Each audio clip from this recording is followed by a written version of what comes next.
Bien, pues vamos a continuar con la lectura del libro de Pensamiento Suicida, Pautas de Intervención Clínica en Niños, Niñas y Adolescentes.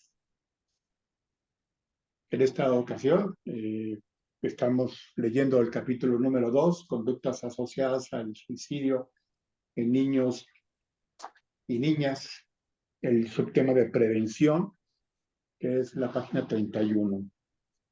Aquí nos comienza a desarrollar el tema, la titular de este capítulo, que es Ortiz Tesis, donde dice que pues, el suicidio es un problema de salud pública, como ya lo mencionábamos en otras reuniones, y que se puede prevenir comenzando por su detección oportuna en la niñez y haciendo un adecuado abordaje en diferentes niveles de intervención.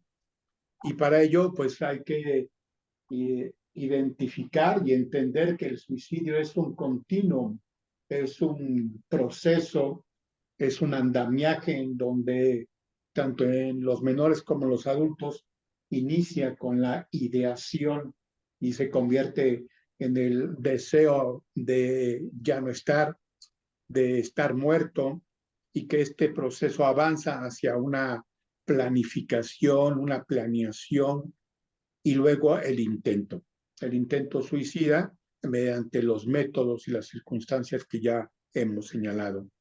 Y que esto puede resultar en un intento frustrado o en la muerte de la persona, la muerte por suicidio. Entonces hay tres elementos de prevención. El primero que señala el texto tiene que ver con la prevención primaria, el cual pues está dirigido a la población en general y tiene como objetivo el poder dotar a los niños, a las niñas, a los adultos, a los padres, a los profesores, en estrategias de afrontamiento, de mejorar las relaciones familiares y permitir que se puedan identificar las experiencias adversas y la detención de conductas asociadas al suicidio, no solamente en la familia, sino también en el área escolar, en las instituciones educativas y también en el área hospitalaria, en la atención médica, que decíamos, el primer contacto en este ámbito hospitalario, pues es el médico, y en el caso de los menores, la posterior atención del pediatra y en algún momento, pues, el equipo de salud mental. Dice que para prevenir el suicidio infantil se pueden implementar programas enfocados a fortalecer la autoestima, las estrategias de afrontamiento, la prevención de conductas de consumo de sustancias tóxicas, identificar y expresar las emociones de uno mismo, así como promover los pensamientos saludables, fortalecer la economía, la estructura familiar, el acceso a la educación de calidad, mejorar las habilidades de crianza y disminuir y prevenir daños futuros. Y aquí quizás se hace referencia a otra serie de problemáticas por las que pueden estar transitando los menores y las familias, que pueden ser el maltrato, la violencia, el abuso, la desatención, el excluirlos de un proceso educativo y el evitarles que se integren a grupos sociales y comunitarios de alto riesgo, ya sea para el consumo de sustancias o para que ingresen, o sea, evitar que ingresen a un escenario delictivo criminológico. Entonces, estos son los objetivos o las estrategias que se van a conocer en esta parte de la prevención primaria, que es, en general, los primeros elementos de prevención y detección. Dice que para prevenir el suicidio infantil, los programas deben estar enfocados a esa detección e identificación de conductas de riesgo. Para apoyar inicialmente a los niños, las niñas, los adolescentes, las familias y las comunidades. El material habla de comunidades sociales y habla de comunidades escolares. Al respecto, se hace referencia del Centro para la Inteligencia Emocional de la Universidad de Yale, una referencia del 2020, supongo que es el año en el que inician este programa, y que este programa fomentó en las actividades escolares un sistema de aprendizaje social y emocional llamado RULER, que de acuerdo a las siglas y a la traducción a español, significa estas habilidades que implica reconocer, entender, catalogar, expresar y regular, que propiamente son habilidades de inteligencia emocional, las cuales se desarrollan en 4 herramientas básicas. Y como dice el material, pues esto está enfocado a los orientadores, maestros, personal, estudiantes y familias de los estudiantes y trabajadores, ¿no? Ese es el programa. No lo conozco a detalle, pero habría que buscar la información de cómo se llevó a cabo. Aquí las 4 áreas o 4 herramientas básicas que se plantean en el documento son la implementación de carta, de la Bookmethod, del metamomento y del modelo. La primera, que es carta, se refiere a, supongo, elaborar un documento para mantener un clima emocional positivo mediante normas de cómo los individuos, las personas quieren sentirse, cómo pueden ayudarse mutuamente a expresar los sentimientos. Esa es quizá la primera herramienta de, no solo de la carta, imagino, de cuáles son las indicaciones para llevar a cabo esta ayuda mutua, sino también el poder desarrollar esta expresión de las emociones y los sentimientos.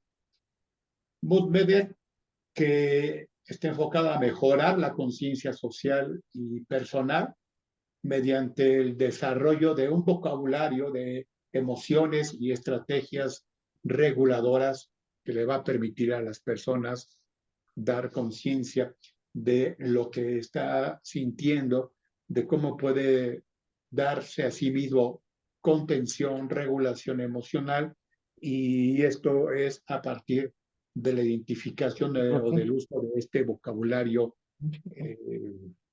nuevo, quizá para la persona. Utilizar palabras, frases que le permitan detener, abajo, contener abajo, chiquita. y regular sus emociones. El metamomento,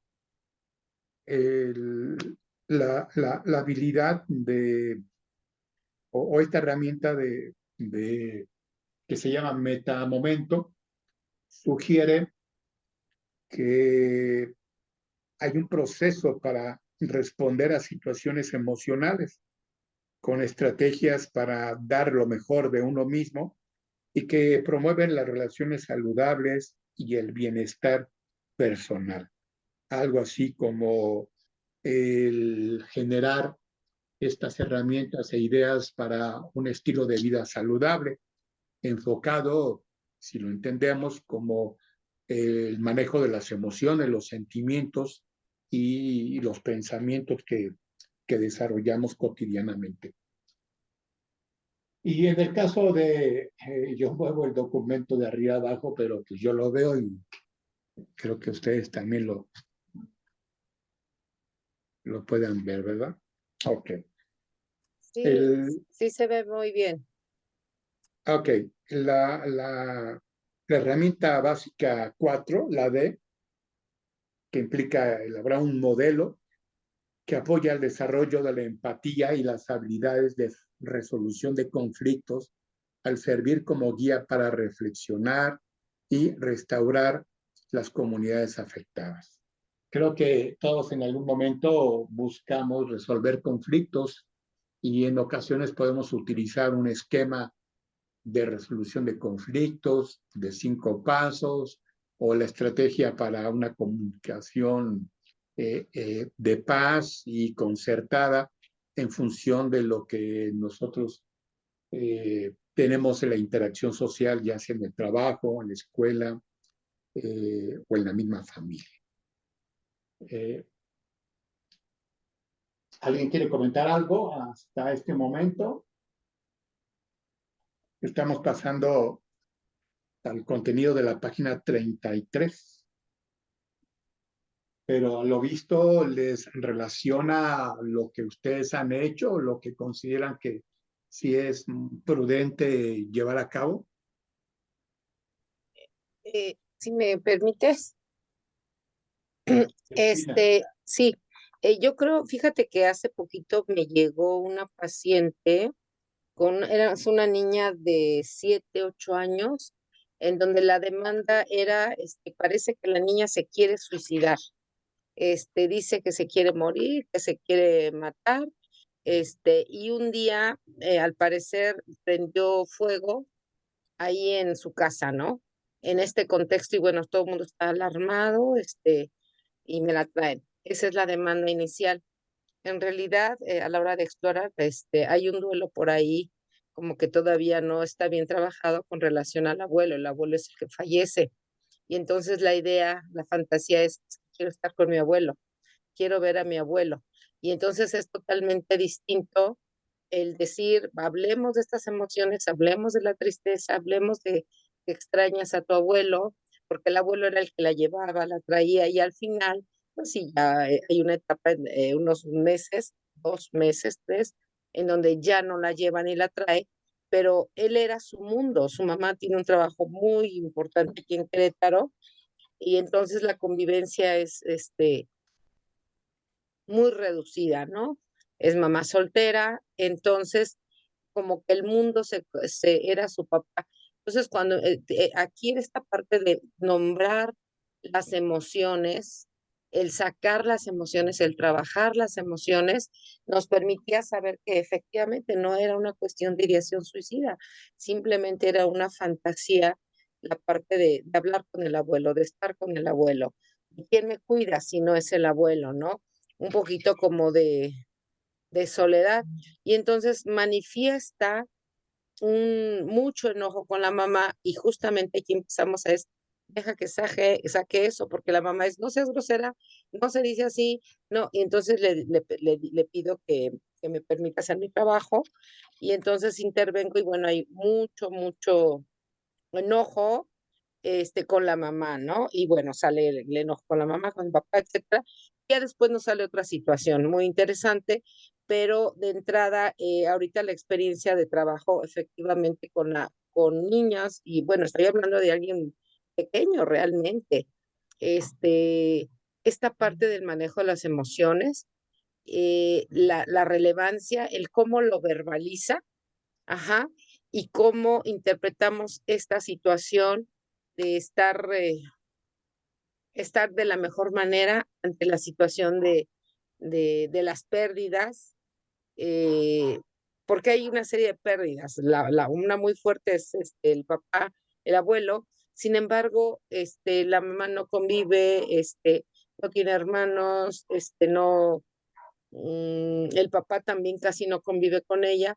Entonces sí hablamos como de una sumatoria, un cúmulo de cuestiones no expresadas. Creo que es muy importante este trabajo, y poder diferenciar si efectivamente, bueno, obviamente descartamos ya y todo está, conforme vamos avanzando, esto de la ideación suicida, que es lo que las pone de cabeza, y qué bueno que las pone de cabeza, porque pues vienen a saber qué es lo que está pasando, pero no de esta gravedad como la que inicialmente los movía.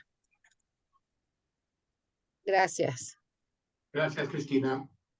Sí, yo creo que este desarrollo de habilidades, en este caso de la expresión de las emociones, de los sentimientos y las otras que el material refiere, son aplicables para los 3 niveles de prevención. Y de alguna manera, si recordamos lo de hace 15 días, pues estas tienen que ver con los factores de protección que van o que tienden a contrarrestar los factores de riesgo. Si los chicos y las chicas no han desarrollado estas habilidades, obviamente se encuentran en una situación vulnerable porque ante circunstancias que les pueden llevar a estresarse o a construir esta ideación, les va a costar trabajo afrontarlo adecuadamente. Por eso en esta parte de prevención primaria en general, pues como, qué decir, como rociar las ideas de cuidado y de desarrollo de factores de protección, más que sea una intervención de contención y de evitación o seguridad para una conducta suicida, que es la que vamos a ver en un momento, pero me parece que es importante dar cuenta de que se requieren de este tipo de habilidades, no solo para la conducta suicida, que en este caso nos refiere el tema, sino para muchas otras cosas y que tienen que formar parte de la vida cotidiana. ¿Alguien más quiere comentar?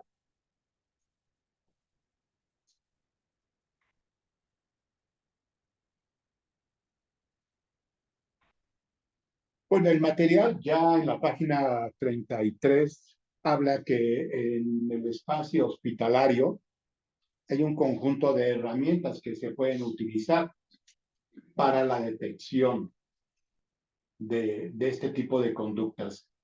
Y habla de esta herramienta, Ask Suicide Screen Question, cuestionario de elementos de riesgo suicida que son eficaces para una primera detección, para un primer cribado, dice, y que está diseñado para evaluar el riesgo suicida de los pacientes en el área médica hospitalaria de 8 años o más, de edad de 8 años en adelante.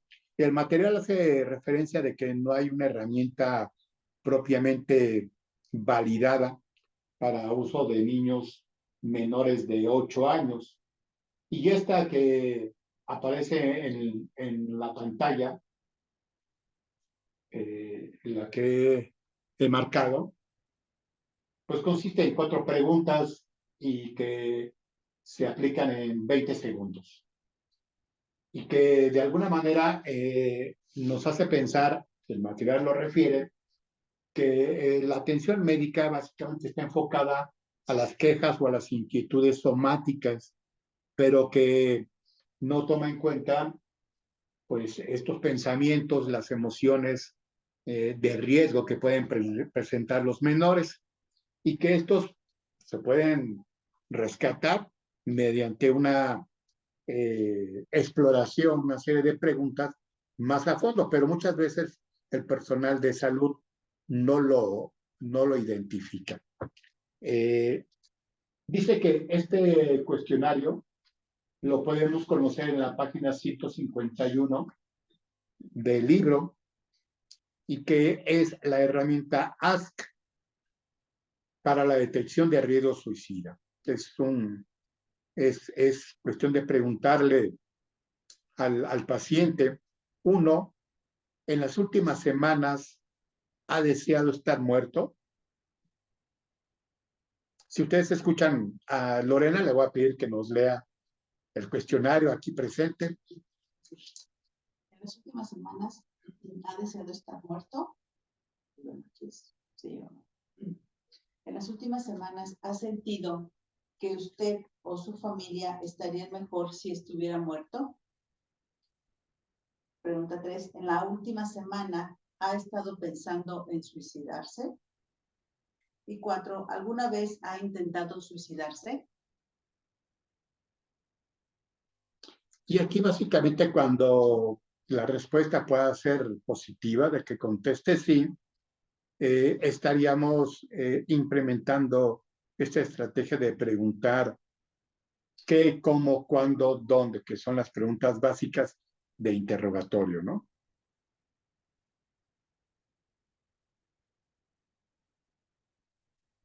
Y las 5. las 5. ¿Está pensando en suicidarse en este momento? En caso de que el paciente conteste que sí, alguna de las preguntas anteriores, se le realiza esta última pregunta. Ok, y ahí en ese esquema se describen los pasos que hay que llevar a cabo con el paciente hasta donde la situación del paciente nos lleve, que implicará una atención más profesional. ¿Sí? No tengo la imagen de este cuestionario, pero ustedes lo pueden checar en su libro, ¿no? Entonces, dice que la prevención en el ámbito familiar también es importante, particularmente con el tipo de relación entre los adultos y los infantes, en donde lo que se pretende es que se pueda dar una crianza cálida, adecuada, disciplinada, porque esto va a reducir los riesgos a los trastornos asociados al suicidio y a los intentos de suicidio que puedan presentar los menores. Hace referencia a un programa de fortalecimiento de las familias 10-14, que imagino que tiene que ver con la edad de 10 a 14 años de edad, y que pretende a lo largo de 7 semanas ayudar a las familias, a los cuidadores, a aprender habilidades de crianza y enseñar a los padres a disciplinar y guiar a sus hijos de manera eficaz. Estamos hablando de programas enfocados a una crianza eficaz, a una crianza afectiva, segura, que permita el desarrollo de estas capacidades y habilidades de afrontamiento, de resolución de conflictos, de contención emocional, etc. Y que al tener estas habilidades, pues además les va a permitir lidiar con situaciones estresantes y sobre todo la presión de los compañeros de escuela se refiere. Debe ser un programa que va a orientar hacia futuros saludables y un mayor aprecio por las familias. Esta es la situación que se da. Entonces, en la prevención primaria, si nos vamos a enfocar en general a la población, a la escuela, a los alumnos, a los familiares, a los cuidadores, desarrollando este tipo de habilidades, a lo cual pues vamos a utilizar algunas herramientas que nos va a permitir eso, pero también es un primer momento para poder detectar una conducta de riesgo, que, como decíamos al inicio, pues puede ser desde los gestos, los pensamientos, los deseos, la planeación o el intento suicida como tal. ¿Okay? Pasamos ahora a lo que el material hace referencia de la prevención secundaria, la cual pues está dirigida a niños y niñas con ideación suicida o que se encuentren en una situación de crisis suicida, donde ya hablan de esta idea de morirse y de intentarlo en algún momento, de alguna manera, y que tiene el objetivo de preservar esa seguridad de los menores que se encuentran obviamente en riesgo y poder detener ese riesgo suicida.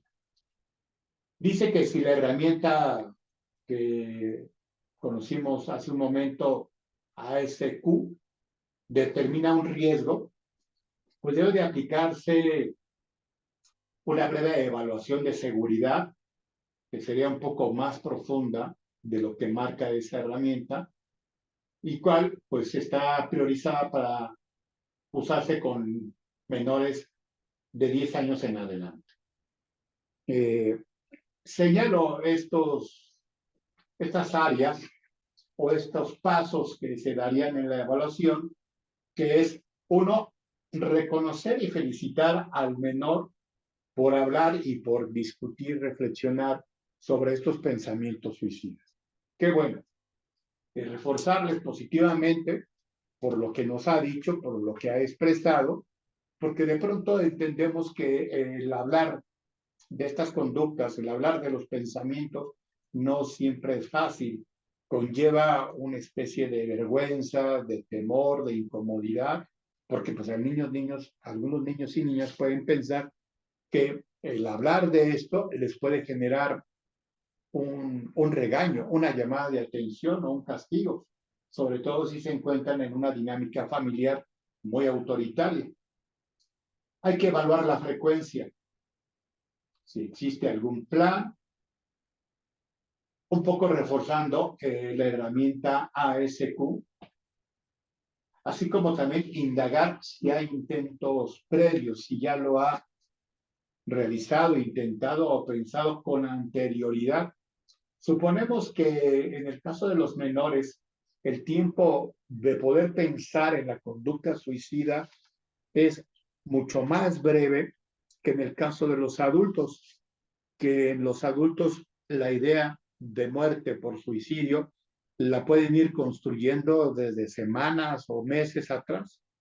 En el caso de los niños puede ser de menor tiempo, de una brevedad de alto riesgo. Si seguimos en la exploración, lo que vamos a hacer es identificar con las preguntas, con las actitudes, en la entrevista propiamente, algún trastorno o alguna patología. Y por ello, pues vamos a identificar si hay presencia de síntomas que están relacionados con estados de ansiedad, de depresión, de impulsividad, de desesperanza, de anedonia, de desolación, de irritabilidad, de dificultad para dormir, de cambios en el apetito, si cuentan con bajo apoyo social y familiar y si hay estresores significativos en el menor.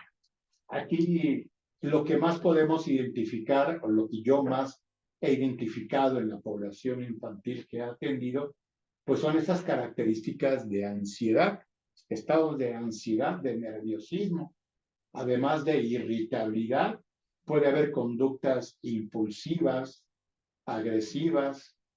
Los estados de depresión no son muy fáciles de identificar en los menores, porque sabemos que una manera en cómo los menores expresan la depresión es que son irritables e impulsivos, a diferencia de los adultos, que encontramos un estado de ánimo disminuido, tristeza, llanto, desánimo.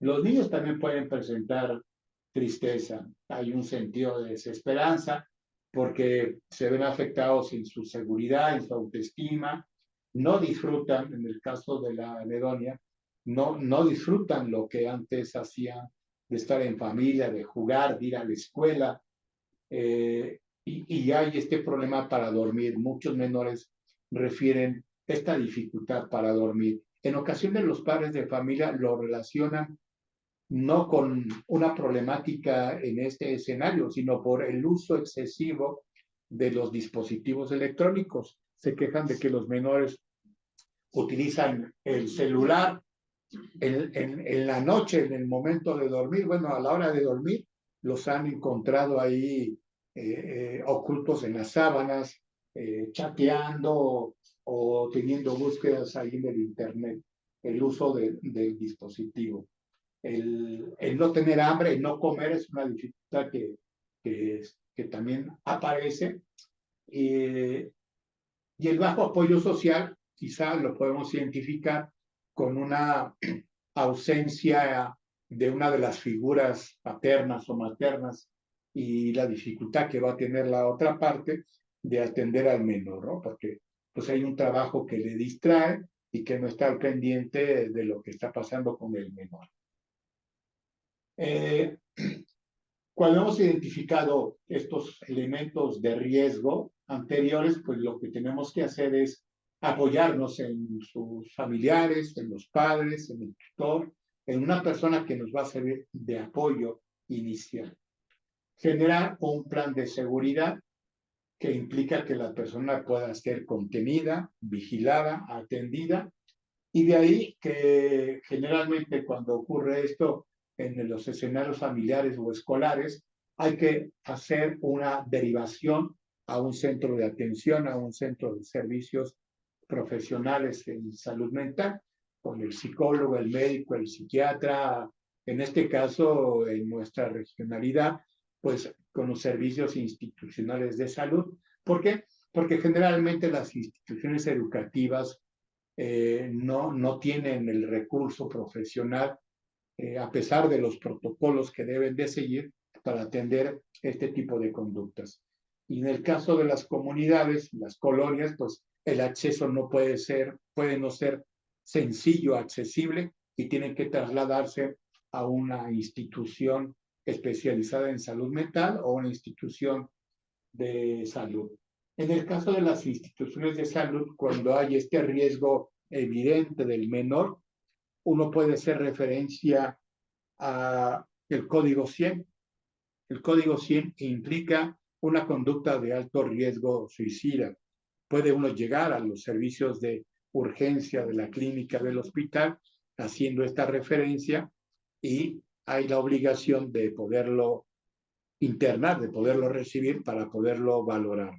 No es que llegue herido, que se haya cortado, que se haya tomado las pastillas o el insecticida, no, simplemente la amenaza como tal implica implementar el código 100 y se hace esa valoración. Ya determinando ahí lo que se indique, entonces se podrá dar de alta o se puede quedar para la atención del psiquiatra, de los psicólogos y quizá de algún medicamento o de algún estudio complementario. Aquí dice que si tenemos oportunidad, si hay las condiciones adecuadas, identificamos que el riesgo es alto, pues hay que profundizar en la valoración en lugar de hacer un escaneo o una valoración en duro como lo hicimos ahorita. Y para ello, pues podríamos utilizar una entrevista diagnóstica o un cuestionario de mayor profundidad que tiene que ver ya con el poder identificar y detectar algún trastorno mental o del comportamiento. Porque anteriormente, en esta parte de identificar los síntomas, acá,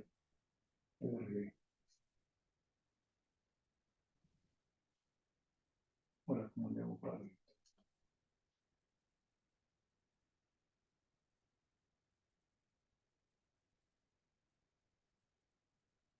Bueno, ya no supe moverle.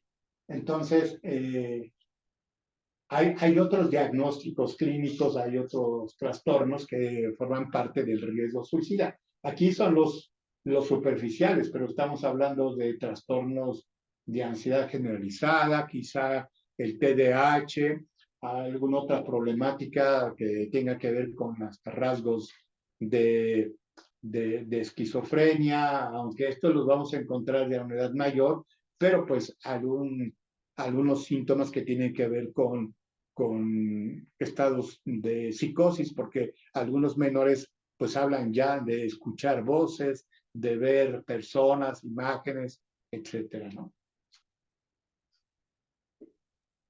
Ok. Y Manuel, por ahí levantaste la mano. Sí, gracias, Juan Carlos. Yo me quedo pensando un poquito en cuando se habla ahí de la prevención secundaria en el aspecto de plan de seguridad. Bueno, ¿qué características debería de tener ese plan de seguridad, ¿no? El darle al paciente números de teléfono a donde puede ser atendido de manera inmediata, el tener el contacto directo, obviamente, con su psicólogo, el poder también tener ya como recursos de manejo, control de emociones que se le hayan dado a fin de bajar o de cuidar que no se haga daño. Incluso hay algunos teóricos que manejan elaborar un contrato de vida que me parece pues que abonan a esta situación de evitar en este caso la conducta suicida. Entonces creo que vale la pena de todos hacer algunos comentarios en ese sentido Y obviamente, pues, tener una mayor cantidad todavía de elementos aparte de lo que nos está presentando la autora de este capítulo. Sí, obviamente que por ahí también hemos hablado de, como dice, algunos instrumentos como un acuerdo con los menores para evitar ese tipo de conductas y que lo firmen, un compromiso de no suicidio que a veces no funciona, pero de alguna manera comprometemos ahí al menor a detener esa conducta. Le damos también elementos de un kit de rescate en donde se señale que cuando se encuentre en una situación difícil, adversa y lleguen estos pensamientos, estas emociones catastróficas, entonces pueda realizar algunas actividades, puede hablar a algunas personas o puede comunicarse con el profesional o el centro de atención, porque de esa manera podemos distraerlo, desviarlo de este momento cognitivo y emocional de riesgo para que pueda él hacer uso de estos recursos y contenerse y demorar, se trata de demorar este tipo de conductas, porque la problemática que lleva a los menores a pensar e intentar quitarse la vida, pues tiene que ver con muchos factores y lo que tratamos es de que demore en su intento, se detenga, vaya generando estas herramientas y habilidades para enfocarse a resolver los problemas y reestructurar cognitivamente su postura, manejar sus emociones, etcétera, ¿no? Gracias, Manuel. Dice que independientemente de esto, nuestro trabajo implica difundir en la población en general las medidas de prevención, porque si en ocasiones lo estamos trabajando en una institución, en una familia, en lo individual o con la familia, pues la población en general, las comunidades, requieren conocer estas medidas de prevención para detectar los casos que puedan estar en riesgo y poder referir al servicio de atención profesional. Dos comentarios. Aquí en Querétaro hace algunos años implementamos una red que se llama GIPS, que es un grupo interinstitucional para la atención del suicidio, que estuvo a cargo de la Secretaría de Salud, quien coordinaba y regulaba este programa, y se crearon áreas en este programa para detección, para intervención, para investigación, para capacitación y para seguir esta parte epidemiológica que se estaba dando en torno al suicidio.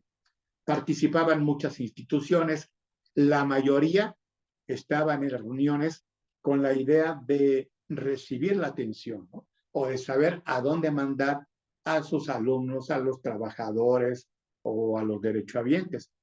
Pero los centros y las instituciones para la atención, la intervención y la hospitalización, pues eran muy pocas. ISSSTE, Salubridad, Seguro Social, CESAM, Patronato Psique, que por cierto creo que hoy o ayer cumple 12 años de haberse constituido.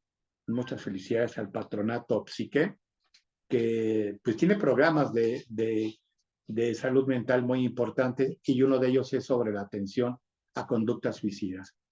Entonces, pues sí, había ese desfasamiento, había muchas más instituciones que decían a dónde los mandamos o capacítenos o vayan a dar pláticas, ¿verdad? Y este programa pues no prosperó, duró 3, 4 años en implementarse, ya saben, con todo el protocolo y la ceremonia oficial de gobierno, y no pudo continuar, hubo un cambio de gobierno y desapareció. Después ya aparece lo que es el Programa Estatal de Salud Mental, pero pues todavía no tenemos acciones en específico que nos permitan identificar las problemáticas de salud mental.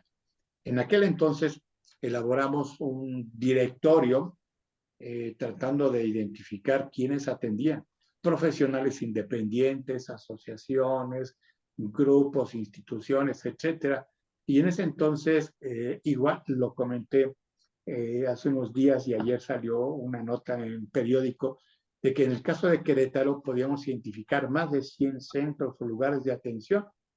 Estoy hablando lugares donde hay un profesional, hay un equipo de profesionales o toda una institución con infraestructura de salud mental que pueda servir para la atención.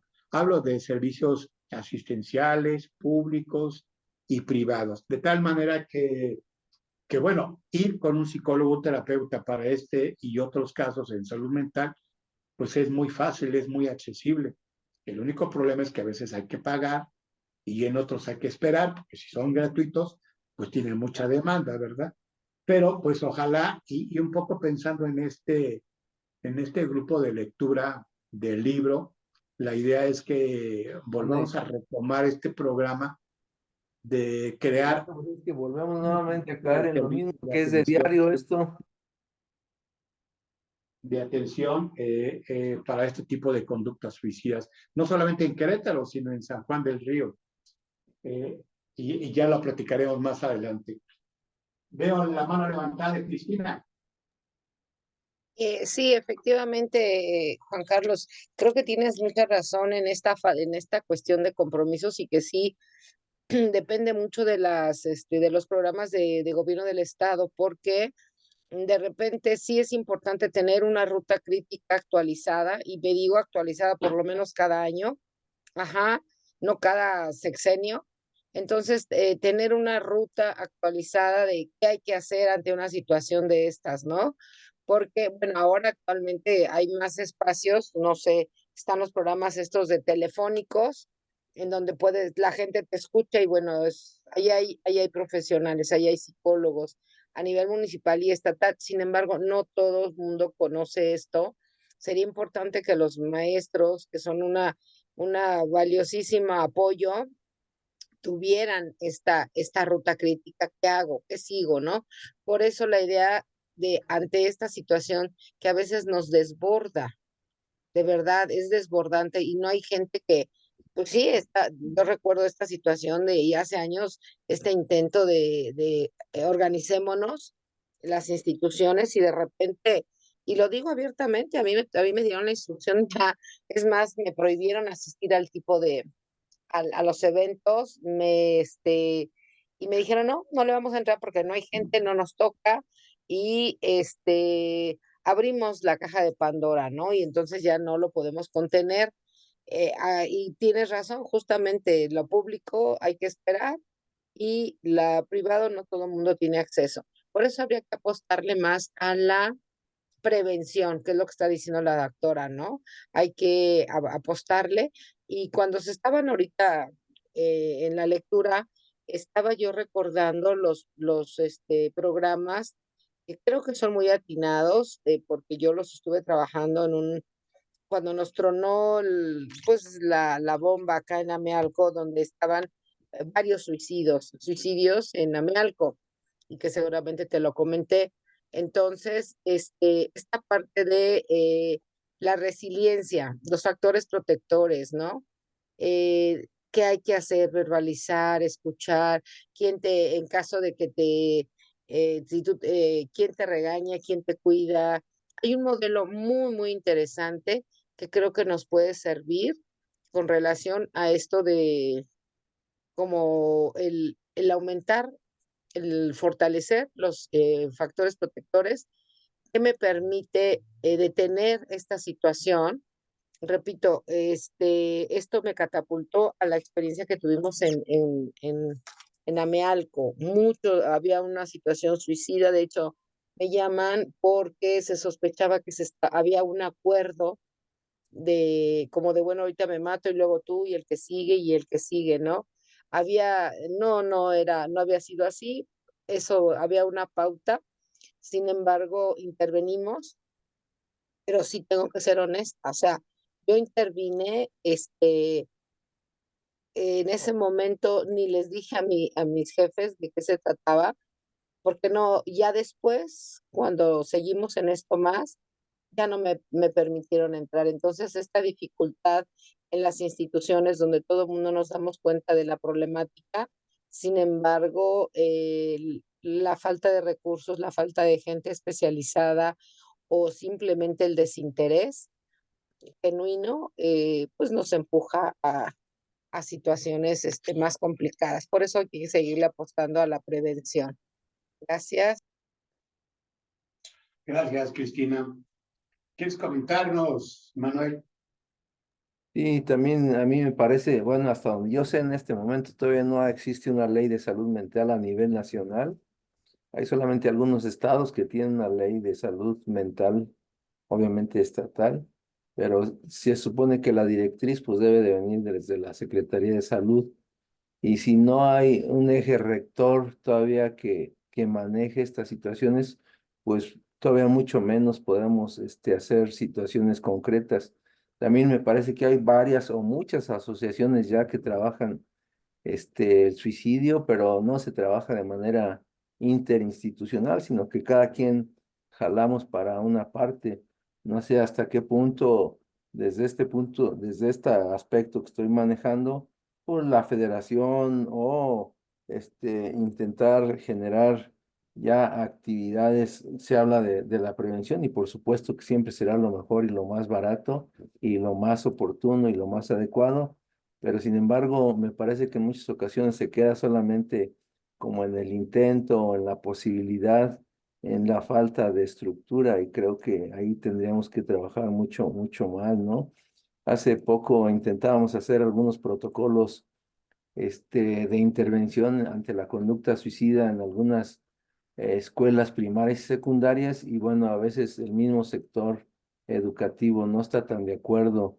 El suicidio siempre todavía sigue siendo un tema tabú, se esconde, no se abre realmente a la posvención y entonces pues seguimos con esta situación compleja que en México pues sigue incrementándose de manera paulatina el riesgo suicida y entonces habría que abrir espacios, me parece, pues, para que realmente pudiera trabajarse de manera importante esta conducta y poder, si no, obviamente no se va a eliminar, pero cuando menos me parece mantener.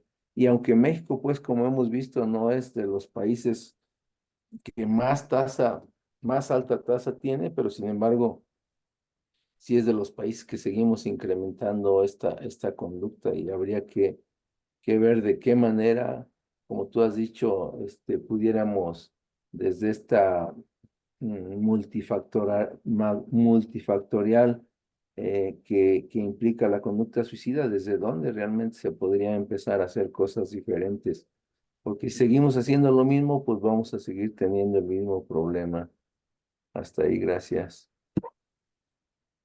Pues sí, gracias, Manuel. Gracias, Cristina. Yo creo que sí, el problema es esta confianza y esta empatía interinstitucional, porque sí hay que reconocer que hay programas que han sido buenos en su momento, pero que no han podido articularse porque no hay una instancia rectora que lo favorezca, que lo permita.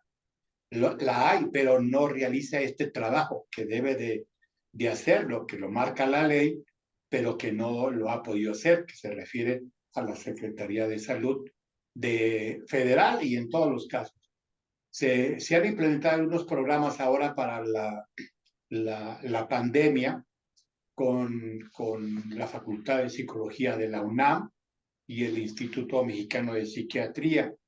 Pero ya desde hace años atrás, aquí en Querétaro, la Facultad de Psicología de la Autónoma de Querétaro, el Colegio Estatal de Psicólogos, en el caso de Celaya, el Colegio de Psicólogos de Celaya, con la maestra Verónica Garibay, tú, Manuel, ahí en Salamanca, con el Colegio de Psicólogos de Salamanca, en Jalisco, con Paco Gutiérrez, el Colegio de Profesionales de la Psicología, en México, en Mazatlán, en Tabasco.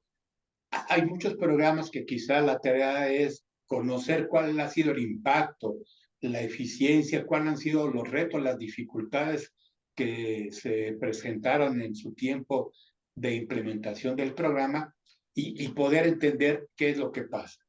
Creo que hay que superar estas dos limitaciones que son comunes cada año, cada sexenio, que es el que esté a cargo de la autoridad de gobierno los programas y que de pronto no hay el recurso económico para llevar a cabo esas acciones, ¿verdad? Hay que pensar en otro tipo de financiamiento para trabajar de manera local, estatal y nacional en un momento dado.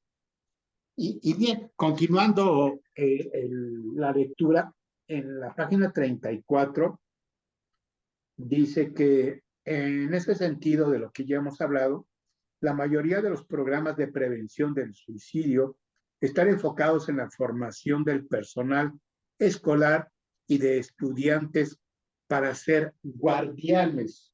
Este es un concepto que vamos a encontrar más adelante, el programa Guardianes, que ya en su momento la doctora Luz de Lourdes Seguiluz, que estuvo con nosotros en la primera sesión, la autora del libro, una de las coautoras del libro, nos explicó que ha sido un programa con muy buenos resultados, el programa de los guardianes, que consiste en generar este entrenamiento para poder detectar factores de riesgo, señales de advertencia y comportamientos de búsqueda de ayuda. Quieran o no, aunque lo hemos señalado, hay muchos lugares de atención. Una persona en una situación de emergencia suicida pierde la noción, la identificación de a dónde acudir. Y aunque tiene la señal de que necesita la ayuda, aparece esta inseguridad o esta indefinición de poder acudir a un lugar en específico. A pesar que lo que puede hacer en primera instancia, con un celular, con un teléfono, marcar el 911 o el 070 en el caso de Querétaro para tener una ayuda de primeros auxilios psicológicos. Sin embargo, no sé si les pasa que algunos teléfonos celulares, aún de plan, no se conectan con estos servicios del 911 porque son servicios que hay que pagar. Los famosos servicios de urgencia, pues hay que pagar esos servicios y muchos teléfonos no lo tienen. Entonces, si nosotros ahí en algún momento dado tenemos este rol, este lugar de buscar ayuda, ¿Dónde? hay que usarlo en un teléfono fijo o hay que habilitar el servicio, ¿verdad?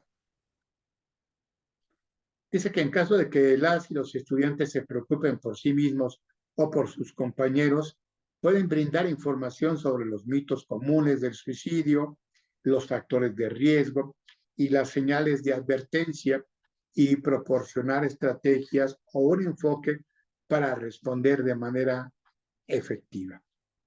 De tal manera que los estudiantes con alto riesgo de suicidio que requieren intervenciones individualizadas deben de incluir un asesoramiento pues en la escuela. Se les debe de ofrecer una planeación, una planificación de seguridad y derivarlos a agencias o proveedores comunitarios. Aquí se señala, y es lo que estamos hablando, ¿no? De los servicios de salud mental que podemos disponer en la comunidad. Entonces, dice que es posible suponer que la ideación suicida subyace a casi todos los actos suicidas, aun cuando la duración y la complejidad puede variar. Por ello, es necesario contar con instrumentos de tamizaje en escuelas o centros de salud que permitan detectar a las y los niños que se encuentren en riesgo, así como la psicoeducación para las familias y los cuidadores. Ya algunas de ustedes nos hicieron favor después de la lectura anterior de facilitar algunos cuestionarios que pudiéramos utilizar en nuestro trabajo profesional clínico.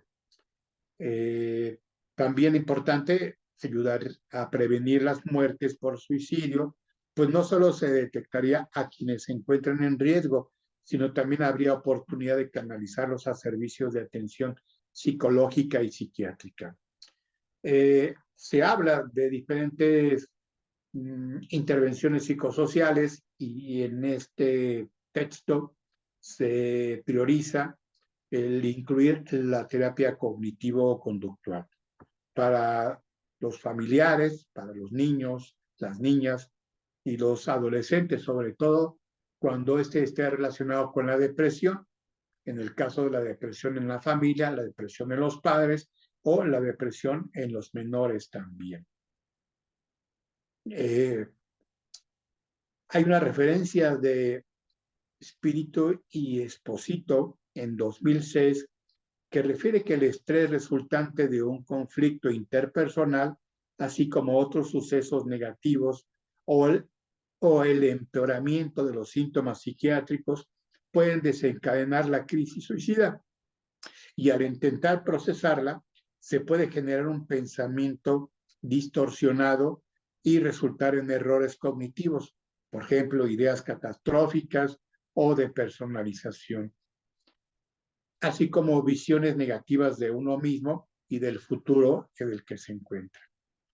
Dice que un protocolo de atención integra las técnicas ya referidas, cognitivo-conductuales existentes para la reestructuración de la cognición, el comportamiento desadaptativo que subyace al suicidio y que éstas se incluyen en las sesiones individuales para la resolución de problemas, reestructuración cognitiva y habilidades de regulación del afecto para mejorar las habilidades de afrontamiento, así como se recomienda las sesiones familiares que están enfocados a examinar las circunstancias que rodean el intento de suicidio, enfatizando con estos conatos serios, incluso si la intención no fue específicamente morir. El objetivo es mejorar los patrones de comunicación y entrenar al paciente para solucionar problemas.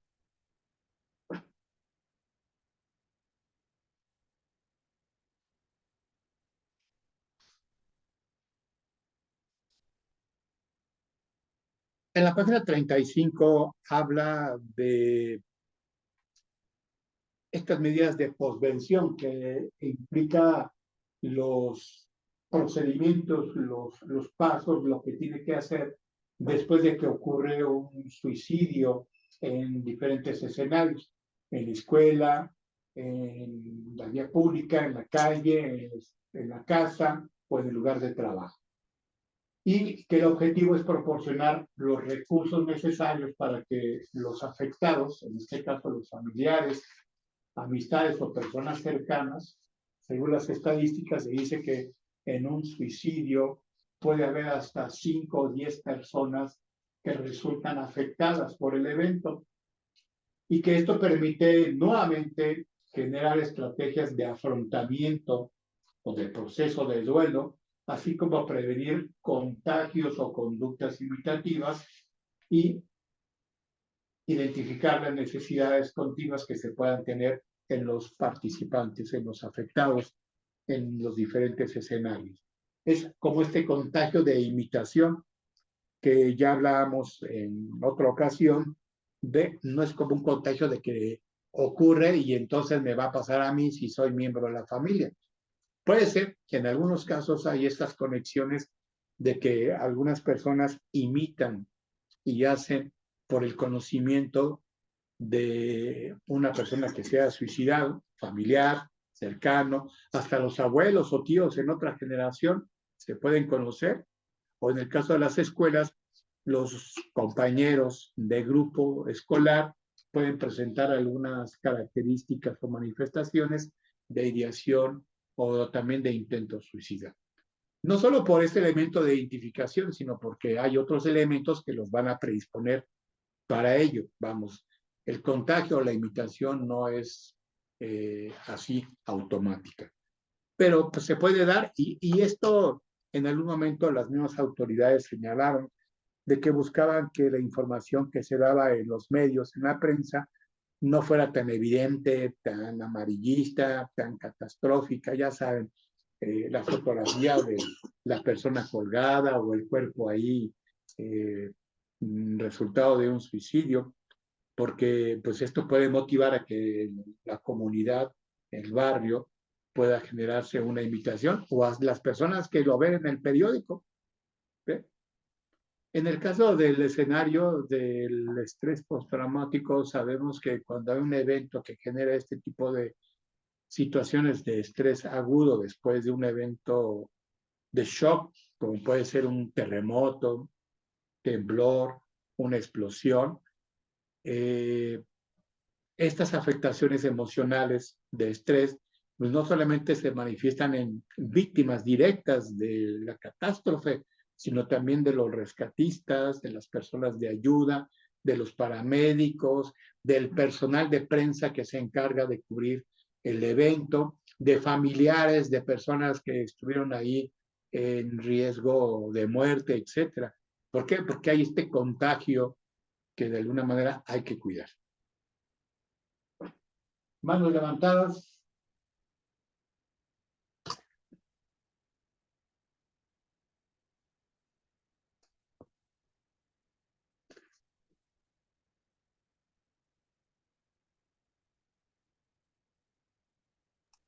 Bien, A ver, pasaríamos a la página.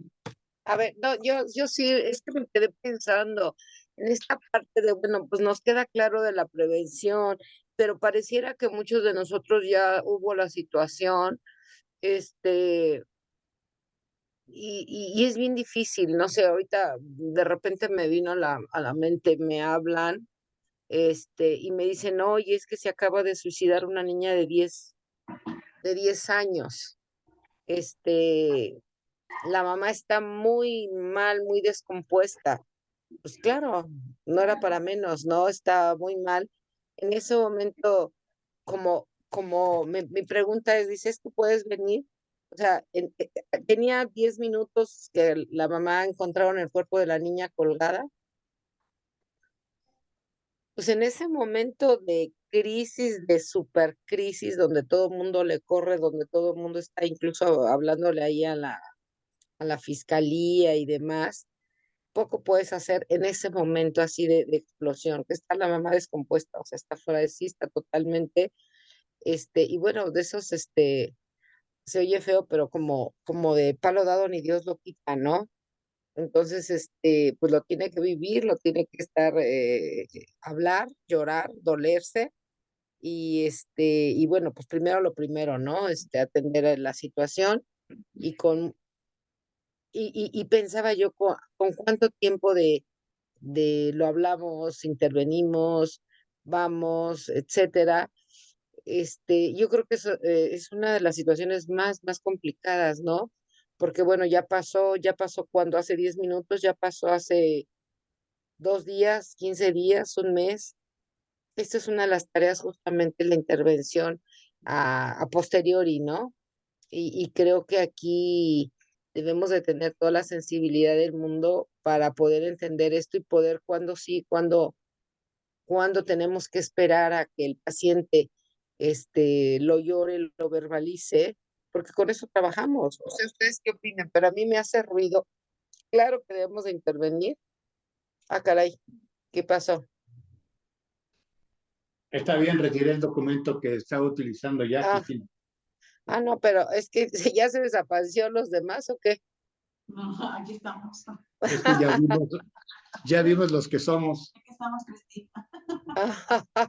Perdón, pero es que ya después ya no vi a Manuel y demás. Entonces a mí sí me gustaría como conocer su punto de vista, porque en ese momento le dije, ¿sabes qué? En este momento, o sea, ¿qué puedo hacer yo ahorita? O sea, yo le soy ajena ahorita, estoy de fuera, está la señora partida en dos con justa y sobrada razón.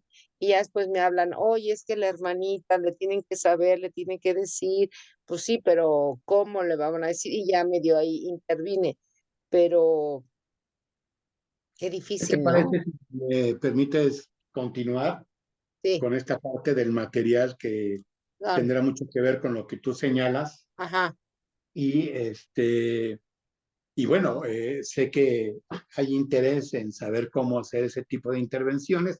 El próximo capítulo 3 habla del trabajo clínico con ajá, jóvenes que piensan en el suicidio, porque el elemento central del texto tiene que ver con los pensamientos, con las actitudes. Ajá. Pero déjame decirte esto que puede serte muy, muy útil, Cristina.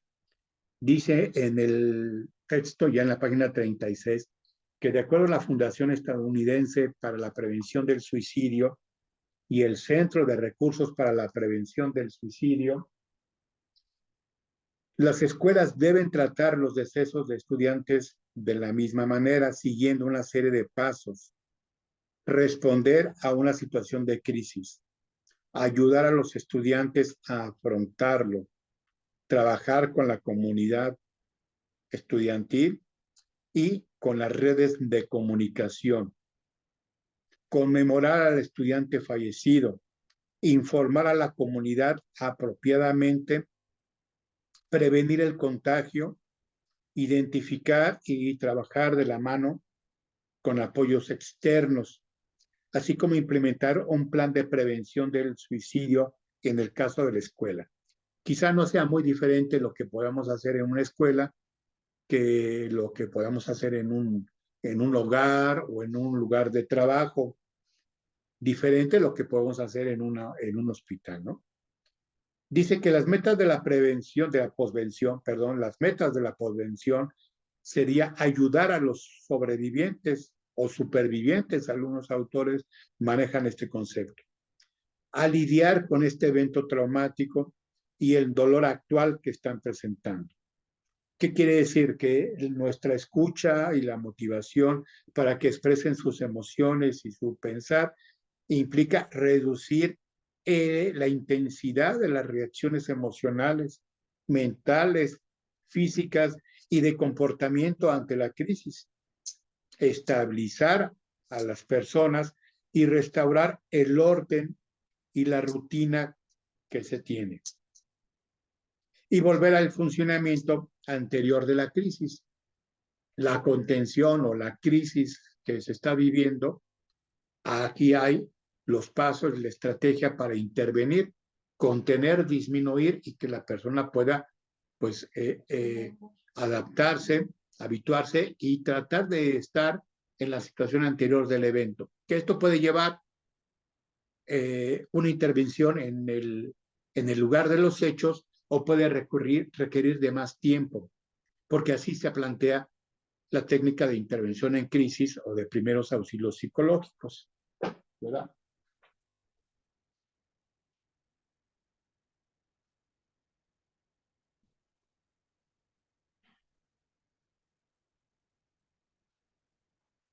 Dice que el primer paso de la posvención, entonces, es responder a la crisis, al evento crítico. Cuando en una escuela se recibe la noticia de que uno de sus alumnos murió por suicidio, el primer paso es asegurarse de que la noticia sea cierta. Posteriormente, comunicarlo, cuidando la manera de hacerlo. La comunicación debe realizarse por separado de otros avisos que se tenga que dar por parte de la institución, cuidando las limitaciones impuestas, ya sea por la familia, por la escuela, evitando idealizar a la persona y glorificar el suicidio. Por ello es necesario mencionar las dificultades a las que se enfrentan las personas. De lo contrario, se puede causar confusión y dar la impresión de que el suicidio es una forma efectiva de abordar la angustia. Esa es la recomendación general. Pensar en el contagio después de un suicidio es real. Los informes hablan de este riesgo, por lo cual hay que abordar el suicidio con cuidado, porque puede cambiar la percepción, disipar mitos y contribuir a informar al público sobre las complejidades del tema, en especial porque puede ser una oportunidad de ayudar si se incluyen recursos útiles y mensajes de esperanza y recuperación. Se habla de que hay que tratar el suicidio como un problema de salud pública, e incluir historias sobre la esperanza y la recuperación de dolientes, informar sobre la aparición de señales de alerta así como la existencia de recursos para el tratamiento, con las líneas, las entrevistas, etcétera. Todo eso habría que prepararlo e informarlo a la comunidad. Después de comunicar la noticia, es fundamental que se brinde a los estudiantes que necesitan un apoyo más profundo la oportunidad de reunirse en pequeños grupos para darle soporte adecuado a todos los estudiantes, ya que después de un suicidio, con tanto estudiantes como otros miembros de la comunidad escolar pueden sentirse emocionalmente abrumados, y esto puede ser una dificultad para que la escuela vuelva a un normal funcionamiento. La intervención que se hace en estos pequeños grupos es contener, detectar, y en el momento en que nosotros podemos identificar a algunos de los integrantes con elementos o indicadores de riesgo, estos deben de extraerse de ese grupo inicial y generar otro tipo de intervención institucional o individual en ese escenario. Todos los estudiantes deben tener la oportunidad de ir a una reunión de un grupo pequeño donde puedan expresar sus sentimientos sobre la muerte de su compañero o compañera de clase y obtener el apoyo. La intención es animar a los estudiantes a pensar en estrategias para cuando comienzan las emociones intensas, como la angustia. Por ello, pues se puede implementar ejercicios de respiración, de relajación, de realización de actividades agradables, ejercitarse, identificar fuentes de apoyo, enfocarse en los logros personales, etcétera. Potencializar los elementos de protección, los factores de protección, ¿se acuerdan? Esto puede darse en escenarios físicos como un auditorio, un salón de clases, o fuera en un espacio mucho más privado para la atención individual. Dice que la muerte por suicidio en niñas y niños es un fenómeno complejo para el que los psicólogos deben de estar actualmente capacitados. Y esto comprende tanto a psicólogos educativos como psicólogos clínicos que quieran colaborar de manera ¿cómo se llama? Asistencial, voluntaria, o que estén contratados en ese tipo de instituciones. Entonces, me parece que aquí nos da un escenario, Cristina, de que la intervención que tenemos que hacer es acercarnos a la familia para poder contener, para poder facilitar las emociones que se puedan presentar, contener los estados de ansiedad, de crisis y lograr un restablecimiento. Quizás si nos toca ahí el primer contacto, habría que cuidar la escena suicida porque la autoridad médica forense tiene que llegar y tiene que hacer la investigación de los hechos. Muchas veces son los familiares que pues, ya intentaron descolgar o reanimar a la persona por lo que consumió, y eso no es lo adecuado, porque la habilidad que podemos tener para detectar a una persona que se ha quitado la vida, pues también hay que identificar el tiempo, la sustancia, la forma, y constatar la veracidad de que la persona ya ha fallecido ahí, ya la han encontrado, ya no tiene signos vitales, ya no tiene señales de que puede estar vivo, ¿no? Y hay que dejar que el forense haga su trabajo. Cuando hacemos una intervención forense en ese sentido, sí es importante observar, pero ya desde un enfoque más forense, criminológico, la escena, el lugar, los elementos, si dejó un recado, una carta póstuma, etcétera. Pero ya ese es otro tema que quizás lo podamos trabajar en algún momento.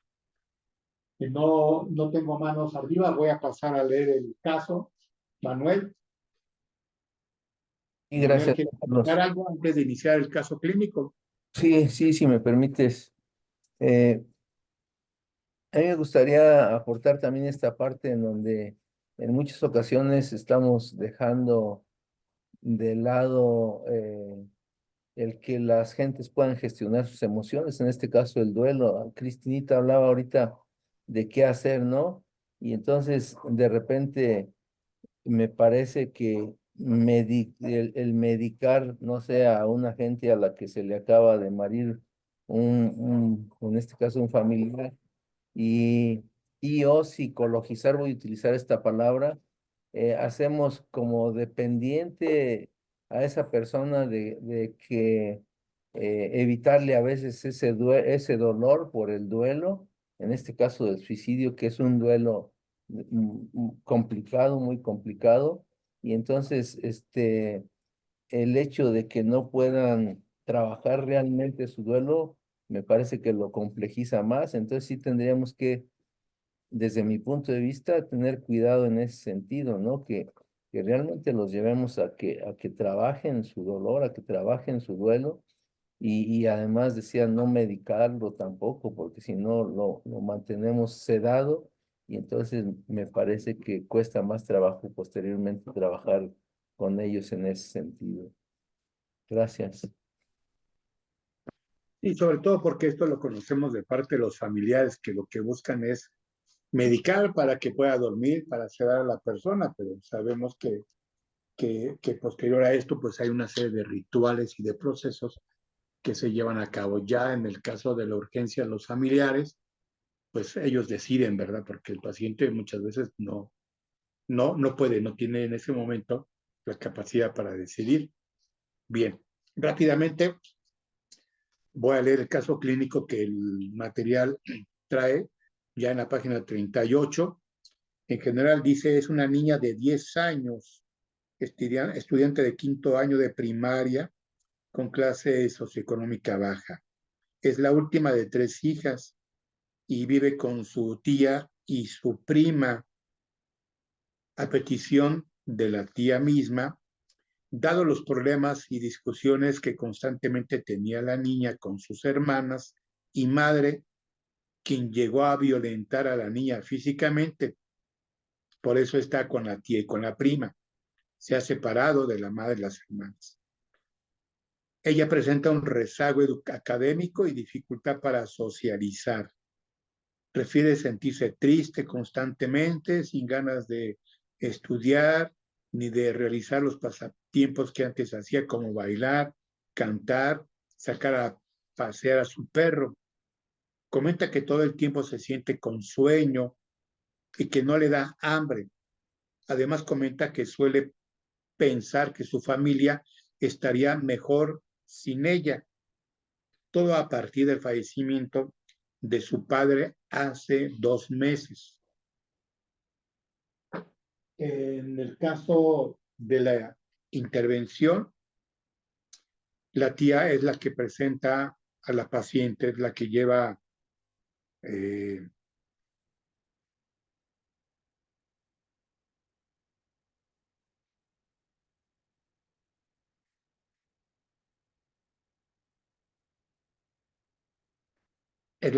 a la atención después de que la escuela la reportaron por bajo rendimiento y que lloró mientras que leía un cuento en la clase de español donde uno de los personajes fallece.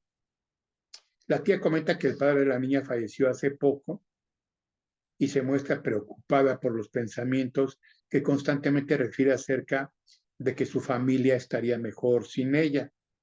Se decide trabajar con ella las herramientas ASQ del Instituto Nacional de Salud Mental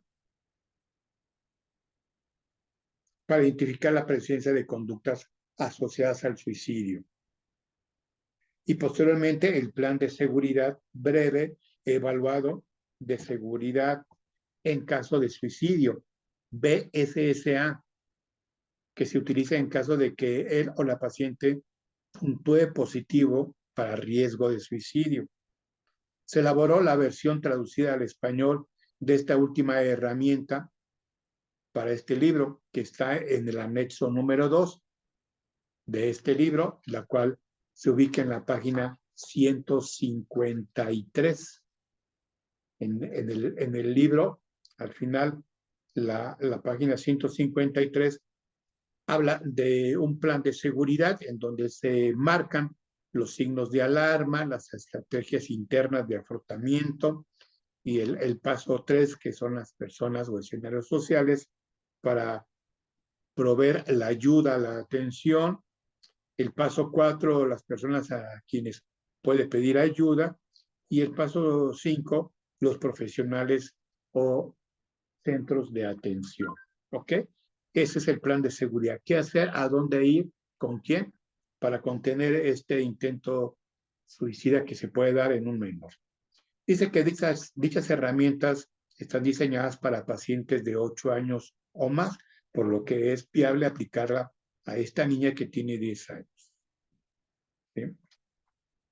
Se comienza pidiendo a la tía que salga de la habitación para iniciar una evaluación con estas herramientas y se le pregunta a la paciente, a la menor, si sabe por qué se le ha llevado, a lo que responde que es porque tuvo problemas con su maestra y porque últimamente no se ha sentido bien, ya que extraña a su papá, con quien compartía muchas de las actividades que anteriormente disfrutaba hacer.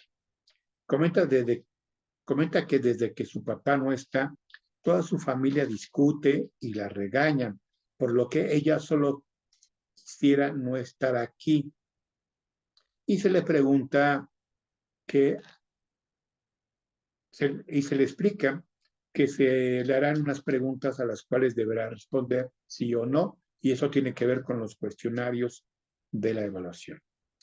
En la evaluación refiere que ha deseado estar muerta, ya que ha sentido que su familia estaría mejor sin ella. Sin embargo, no ha pensado ni ha intentado suicidarse actualmente. Y como puntúa positivo al riesgo de suicidio, se le procede a aplicar la breve evaluación de seguridad en caso de suicidio, la BSSA.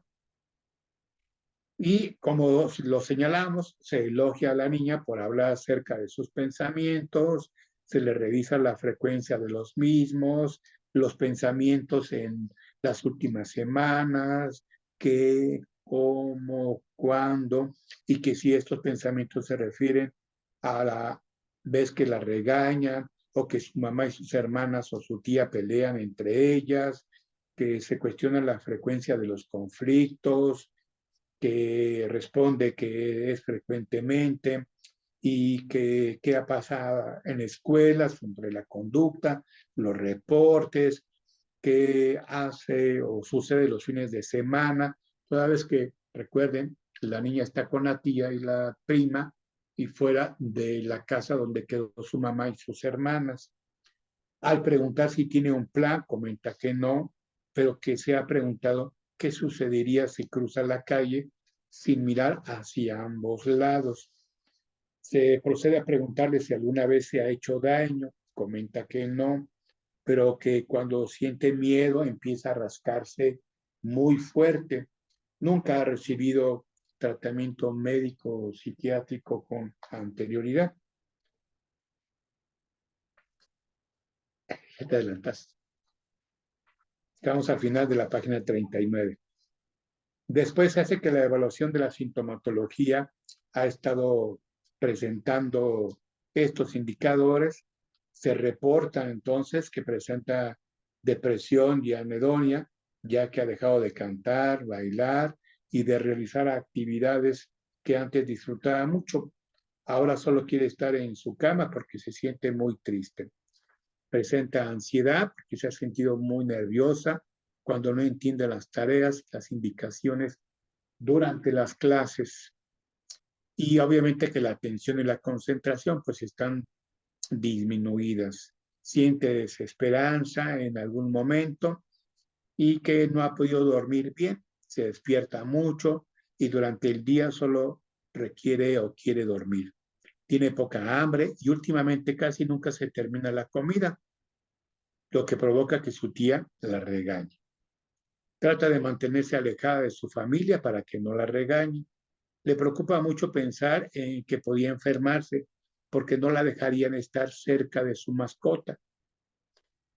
Respecto al apoyo social, bueno, confía en su prima, está con ella, no confía mucho en su mamá o en sus hermanas, porque siempre están enojadas y peleando. Piensa que es porque su papá murió y que ha llegado a pensar que no puede estar con tanta tarea de la escuela. Incluso los fines de semana está tratando de terminar, muchas veces no lo logra. La paciente indica que nadie la molesta en la escuela, más bien como que la ignoran, no conoce a nadie que se haya suicidado y comenta que la principal razón para no suicidarse es su mascota, su tía y su prima, que se pondrían muy tristes. Una vez concluida esta parte de la evaluación, se le indica a su tía que entre a la sesión, puesto que la niña le ha dado permiso.